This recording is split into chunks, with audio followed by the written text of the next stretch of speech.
टेंभी नाक्यावर मुख्यमंत्री एकनाथ शिंदे यांनी धुळवड खेळले आहेत। मुख्यमंत्री शिंदेंकडून जनतेला धुळवडीच्या शुभेच्छा देण्यात आल्या। मुख्यमंत्री एकनाथ शिंदे यांनी टेंभी नाका येथे धुळवड साजरी केलेली आहे।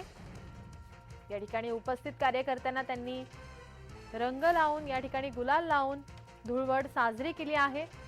त्यावेळी जनतेला धुळवडीच्या त्यांनी शुभेच्छा दिल्या आहेत।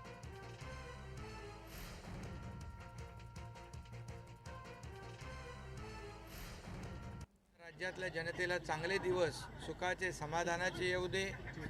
या बळीराजाच्या वरती सगळी संकट दूर होऊ दे आणि या राज्यातला प्रत्येक घटक शेतकरी असेल, कष्टकरी, कामगार, माता भगिनी, तरुण, ज्येष्ठ सर्व समाजातले घटक या सगळ्यांना या होळीनिमित्त मी शुभेच्छा देत असताना त्यांच्या जीवनामध्ये देखील बदल घडू द्या, त्यांचं जीवन सुखाचं समाधानाचं होऊ द्या।